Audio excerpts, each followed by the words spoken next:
আসসালামু আলাইকুম ওয়া রাহমাতুল্লাহি ওয়া বারাকাতুহু। আলহামদুলিল্লাহিল কারীমিল মান্নান ওয়াস সালাতু ওয়াস সালামু আলা হাবিবিল হান্নান ওয়া আলা আলিহিল্লাযীনা ক্বালুল বায়ান, আম্মা বা'দ। প্রিয় দর্শক, কাছে দূরে সমগ্র বিশ্ব জুড়ে যে যেখান থেকে এই মুহূর্তে চ্যানেল 9-এর পর্দায় দেখছেন মজু নিবেদিত মাহে রমজানের 27 আমল, আপনাদেরকে স্বাগত জানাচ্ছি আমি নিজাম বিন মুহিব। প্রিয় দর্শক, প্রতিদিন একটি একটি করে আমল আমরা শিখছি আলহামদুলিল্লাহ। পুরো রমজান জুড়েই আমাদের জ্ঞান ভাণ্ডারকে সমৃদ্ধ করছে এই আয়োজন। যথারীতি আজকেও আমাদের সঙ্গে রয়েছেন আস-সুন্নাহ ফাউন্ডেশনের সম্মানিত চেয়ারম্যান শেখ আহমদুল্লাহ। আসসালামু আলাইকুম ওয়া রাহমাতুল্লাহি ওয়া বারাকাতুহু। ওয়া আলাইকুম আসসালাম ওয়া রাহমাতুল্লাহি ওয়া বারাকাতুহু। উস্তাদ কেমন আছেন? আল্লাহ শুকর, আলহামদুলিল্লাহ। আপনাকে স্বাগত জানাচ্ছি আমাদের আজকের এপিসোডে। ধন্যবাদ। জানতে চাই আপনার কাছে আজকে লাইলাতুল কদরের দোয়া সংক্রান্ত বিষয়। লাইলাতুল কদর যদি আমরা পেয়ে যাই, কিংবা মাহে রমজানের এই শেষ দশকে লাইলাতুল কদর অন্বেষণ করতে করতে আমরা কোন দোয়া বেশি বেশি আমল করতে পারি? ধন্যবাদ আপনাকে। আমরা একেবারে টু দ্য পয়েন্টে যদি যাই, সেক্ষেত্রে নবী করিম সাল্লাল্লাহু আলাইহি সাল্লামের কাছ থেকে মা আয়েশা রাদিয়াল্লাহু তাআলা আনহা জানতে চেয়েছিলেন যে লাইলাতুল কদর পেলে আমি কোন দোয়া পড়ব। তখন নবী সাল্লাল্লাহু আলাইহি ওয়াসাল্লাম তাকে যে দোয়াটা শিখিয়েছেন, সেই দোয়াটাই আমরা শেষ দশকের প্রত্যেকটা রাতে, বিশেষ করে বেজর রাতগুলোতে আমরা পড়ব ইনশাআল্লাহ। সে দোয়াটি হলো আল্লাহুম্মা ইন্নাকা আফুউন তুহিব্বুল আফওয়া ফাআফু আন্নি।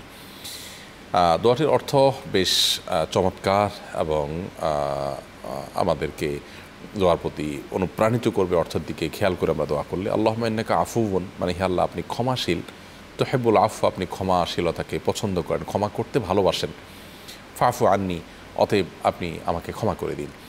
তো আল্লাহর কাছে এই ছোট্ট দোয়াটা আমরা বেশি বেশি করে নিবেদন করতে পারি, একটু পরপর করতে পারি। এর জন্য হাত তোলাও জরুরি না। আমরা শেষ দশকের প্রত্যেকটা রাতে, স্পেশালি বেজর রাতগুলোতে একটু বেশি বেশি করে আমরা এই দোয়াটি একটু পরপর আমরা পড়লাম, মুখে বললাম। আর যখন হাত তুলে দোয়া করবো অন্য 10টা দোয়ার সাথে, এই দোয়াটাকে আমরা স্পেশালভাবে, বিশেষভাবে আমরা করবো ইনশাআল্লাহ। এটাও আমাদের একটা স্পেশাল আমল।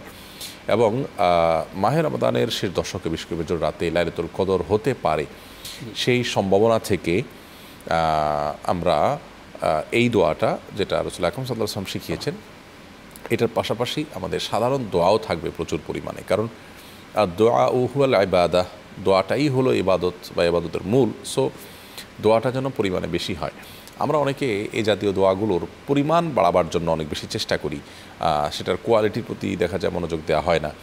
দেখা যায় যে আল্লাহুম্মা ইন্নাকা আফুউন তুহিব্বুল আফওয়া ফাআফু আন্নি, আমি এটা কতবার পড়তে পারছি সেটা নিয়ে আমি কসরত করছি। তো এই সংখ্যা বাড়ানোর চাইতে দোয়াটার কোয়ালিটি যেন বাড়ে, আমি যেন ধীরস্থিরতার সাথে সুন্দর করে মনোযোগের সাথে দোয়াটা করতে পারি, সেই ব্যাপারে আমাদের খুব বেশি সচেষ্ট থাকা দরকার। ইনশাআল্লাহ।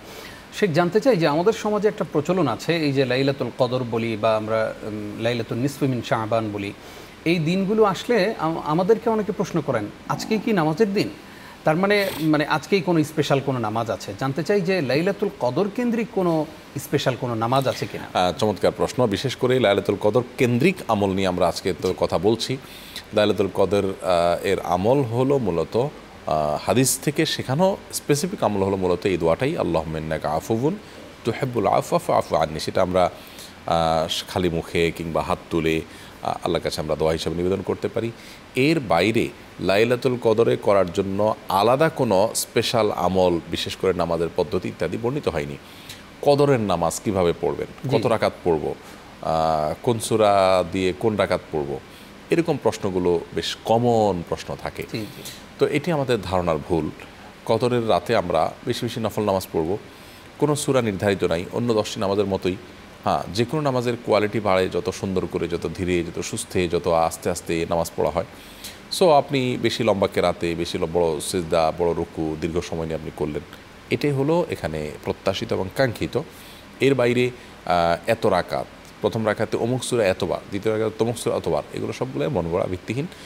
এগুলোর কোনোটার কোনো অস্তিত্ব কোরআন বা সুন্নাহ কোথাও পাওয়া যায় না। বিধায় শবে কদরের নামাজের বিশেষ ফরম্যাট, বিশেষ প্রক্রিয়া পদ্ধতি, এর কোনোটি সুসাব্যস্ত নয়।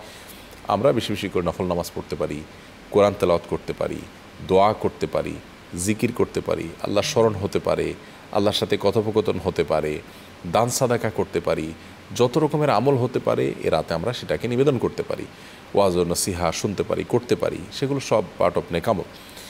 স্পেসিফিক যদি বলেন, ওই দোয়াটা ছাড়া আর হাদিসে আপনাকে আলাদা করে কিছু শিখিয়ে দেওয়া হয়নি। সো আপনি আপনার সুবিধা অনুযায়ী করবেন, যেহেতু কোরআন নাজিলের রাত, সো আপনি কোরআন তেলাওয়াত বেশি বেশি করে করতে পারেন ইনশাআল্লাহ। শেখ, প্রসঙ্গত জানতে চাই যে লাইলাতুল কদরে অনেক মসজিদে এবং অনেক জায়গায় আমরা দেখি সারা রাত ব্যাপী হয় কালেকশন আর না হয় সারা রাত ব্যাপী ওয়াজ, আশেপাশের সকল মানুষের ঘুম নষ্ট হয়ে যায়। তো আমাদের সমাজে যেহেতু অমুসলিমরাও থাকে এবং অসুস্থ এবং ছোট বাচ্চারা থাকে, আমরা সারা রাত ব্যাপী যদি মাইক দিয়ে উচ্চ আওয়াজে এইরকম আমলগুলো করি তাহলে কি আমরা গুনাহগার হব না? সন্দেহাতীতভাবে মাইকে উচ্চ আওয়াজে বা উচ্চ স্বরে মানুষকে ডাকাডাকি করা, মানুষের ডিস্টার্ব হয়, সেইভাবে কোনো কিছু করা উচিত না। আমরা এ ব্যাপারে সতর্ক থাকাটা আমাদের ইমানের দায়িত্ব, কিন্তু ইমানের দায়িত্ব এবং ইমানই কর্তব্য। এবং সেই সাথে এই যে আপনার আজকাল দেখা যায় যুবকরা খালি গলায় কাওয়ালি গান, তো এটা যদি ডিস্টার্বের পর্যায়ে না যায় তাহলে এটা তো একটা ভালো সংস্কৃতি বলতেই পারি আমরা। কিন্তু যদি মানুষের ডিস্টার্বের পর্যায়ে যায়, সবাই মিলে এত বেশি আওয়াজ করা হয় যে আশপাশে বাচ্চা বা যারা রোজা রাখবেন না, যাদের উপর শরিয়ার রোজা প্রযোজ্য নয়, অন্য ধর্মাবলম্বী আছেন, নারীরা অনেকে আছেন ঋতুবতী, তাদের জন্য যদি কষ্টের কারণ হয় তাহলে আমাদের খেয়াল করা দরকার। আজকাল অ্যালার্মিং সিস্টেম আছে, সবাই উঠার সিস্টেম আছে, এরপরেও মাইকে ডাকাডাকিটা সহনীয় পর্যায়ে হতে পারে, কারণ বেশিরভাগ মানুষ এটার জন্য অপেক্ষা থাকেন। এলাকা মানুষ যেহেতু প্রত্যাশা করেন সেটা হতেই পারে, কিন্তু সীমাটা আমাদের থাকা দরকার, মাত্রাজ্ঞানটা থাকা দরকার। যদি সীমা ছাড়িয়ে চলে যায় তাহলে সেটা বিরক্তির কারণ হবে, অনেক মানুষই বলতে পারবে না, কিন্তু তারা কষ্ট পাবে, বিশেষ করে ইবাদত বন্দেগীর ব্যাঘাত হবে। লাইলাতুল কদর উপলক্ষেও দেখা যায় বিভিন্ন মসজিদের মাইক গভীর রাত পর্যন্ত অনেক হাই ভলিউম দিয়ে তারা আওয়াজ নসিহত করেন, তেলাওয়াত করেন, কালেকশন করেন, গজল ইত্যাদি গান। তো এই রাতটা তো ইবাদতের রাত, আপনার ওয়াজ নসিহত তো একটা ইবাদত, কিন্তু সেই ইবাদতটা যদি আরেকজনের ব্যাঘাত সৃষ্টি করে তাহলে সেটা ইবাদত থাকে না। তো এই জন্য এই জিনিসটা আমাদের মাথায় রাখা দরকার। অনেকে আছেন মসজিদে যান 2 ঘন্টা ওয়াজ শুনে বাসায় এসে খেয়ে দিয়ে ঘুমায় পড়েন, তাহলে আসলে ইবাদতটা কী করলেন? আপনি ট্রেনিং নিলেন, কাজ করলেন না, ব্যাপারটা এরকম হয়ে যায়। এই জন্য ওয়াজ নসিহত করার ক্ষেত্রেও আমাদের এই মাত্রাজ্ঞানটা থাকা দরকার। অনেকে লাইলাতুল কদর হলে কবরস্থান জিয়ারত করার গুরুত্ব অনুভব করেন, মূলত এর কোনো আলাদা গুরুত্ব নাই। সবে বরাতে এটা সবচেয়ে বেশি দেখা যায়, লাইলাতুল কদরেও অনেকটা। আর আমরা তো অনেকে আছি যারা মানে 27 তারিখ বন্ধ হলে বা আগে পরে বন্ধ হলে আমরা বাড়িতে যাওয়ার জন্য ব্যস্ত হয়ে পড়ি, তখন শপিংয়ে অথবা রাস্তাঘাটে গাড়িতে আমাদের সময়টা কেটে যায়। যদি কেউ ট্রাভেলেও থাকেন, কদরের রাতে তিনি ট্রাভেলে আছেন, গ্রামে যাচ্ছেন, তার আগে পরে যাওয়ার অপশন নাই, ওকে ফাইন, তাহলে সেক্ষেত্রে তিনি ট্রাভেলে থাকা অবস্থাতেও তিনি কিন্তু দোয়া করতে পারেন। গাড়িতে বসে তিনি আল্লাহর কাছে দোয়া করলেন, তেলাওয়াত করলেন, রোনাজারি করে, বরং সফর অবস্থা দোয়া কবুল হয়।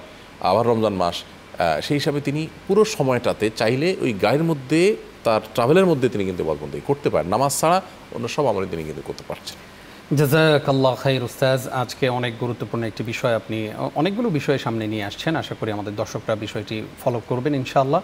কষ্ট করে আমাদেরকে সময় দেওয়ার জন্য আপনাকে ধন্যবাদ জানাই। ধন্যবাদ আপনাকেও। প্রিয় দর্শক, এতক্ষণ যারা আমাদের সঙ্গে ছিলেন আপনাদেরকেও ধন্যবাদ জানিয়ে শেষ করছি আজকের আয়োজন। আল্লাহ রাব্বুল আলামিন আমাদের সকলের গুনাহগুলো ক্ষমা করে দিন, আমিন। আজ এই পর্যন্তই। আপনারা দেখছিলেন মোজো নিবেদিত মাহে রমজানের 27 আমল। আগামীকালকের পর্ব দেখবেন সেই প্রত্যাশায় বিদায় নিচ্ছি। নিজাম বিন মুহিব। আসসালামু আলাইকুম ওয়া রাহমাতুল্লাহি ওয়া বারাকাতুহু।